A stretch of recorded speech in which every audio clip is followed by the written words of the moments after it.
Hinulaan si Paolo Avellino na lalo pang gaganda ang takbo ng kanyang karir sa 2026, kung saan inaasahang sunod-sunod ang proyekto na darating sa kanya.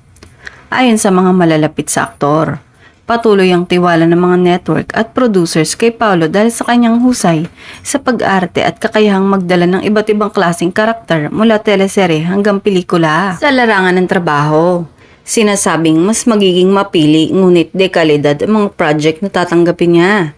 Hindi rin mawawala ang endorsements at special projects na magpapatatag pa sa kanyang pangalan sa industriya. Pagdating naman sa love life, lumalabas sa mga hula at bulong-bulungan na masaya si Paolo sa kasalukuyan.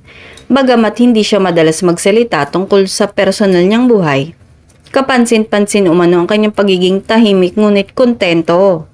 Para sa kanya, mas mahalaga ang kapayapaan at proteksyon ng relasyon kaysa sa pagbabahagi nito sa publiko. Dahil dito, pinipili daw ni Paolo na panatilihing pribado ang relasyon sa babaeng kasalukuyang iniuugnay sa kanya. Ayon sa mga nakakaalam, ito ay isang desisyon upang maiwasan ang intriga at mapanatiling matatag ang samahan nila, lalo na sa gitna ng mata ng publiko at showbiz pressure.